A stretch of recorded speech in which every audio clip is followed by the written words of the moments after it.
कौवा और कोयल की इस कहानी में हमें यह बताया गया है कि कैसे कोयल ने चालाकी से कौवे का विश्वास जीता और उसके बाद उसे ही धोखा दे दिया।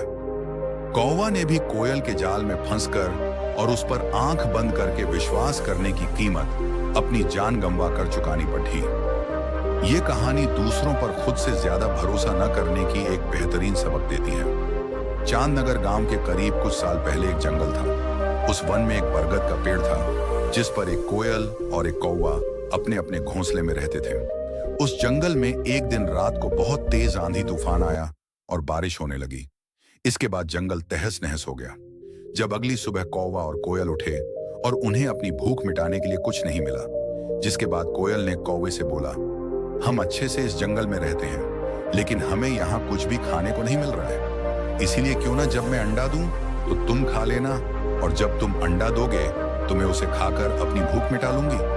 कौवे ने भी कोयल की बात मान ली। सबसे पहले कौवे ने अंडा दिया और उसे कोयल ने खाकर अपनी भूख मिटा ली। उसके बाद कोयल ने अंडा दिया। कौवा जैसे ही कोयल का अंडा खाने के लिए आगे बढ़ा, तभी कोयल ने उससे कहा, रुको, तुम्हारी चोंच गंदी है, इसे पहले धोकर आओ, उसके बाद अंडा खाना। उसके बाद कौवा सीधे नदी के पास गया और नदी से कहा, तुम मुझे पानी दे दो, मैं अपनी चोंच धोकर कोयल का अंडा खाऊंगा। नदी ने कहा, ठीक है, तुम जाकर पानी के लिए बर्तन लेकर आओ। इसके बाद कौवा सीधे कुम्हार के पास पहुंचा और कुम्हारे से कहने लगा, मुझे घड़ा चाहिए, उसमें पानी भरकर मुझे अपनी चोंच धोनी है और उसके बाद कोयल का अंडा खाना है। कुम्हार बोला, तुम मुझे मिट्टी दो, मैं तुम्हें बर्तन बनाकर दूंगा।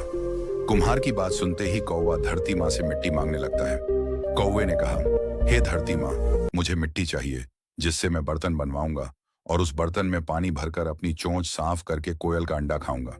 धरती माँ ने कहा, मैं तुम्हें मिट्टी देती हूँ, लेकिन उसके पहले तुम मुझे खुरपी लाकर दो, उससे ही मिट्टी खोदी जाएगी। कौवा तुरंत भागकर लोहार के पास पहुंचा।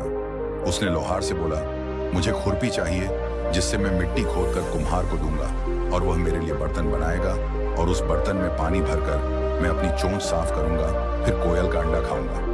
उसके बाद लोहार ने कौवे को गर्म खुरपी दे दी। जैसे ही कौवे ने अपनी चोंच में खुरपी पकड़ दी, उसकी चोंच तुरंत जल गई और कौवा तड़पने लगा और तड़पते हुए मर गया। इस तरह कोयल ने अपनी चालाकी से अपने अंडे को खाने से बचा लिया। कौवा और कोयल की कहानी से ये बात सामने आती है कि हमें कभी भी किसी पर इतना निर्भर भी नहीं हो जाना चाहिए कि दूसरा उसका फायदा उठाए और आपको नुकसान पहुंचा सके।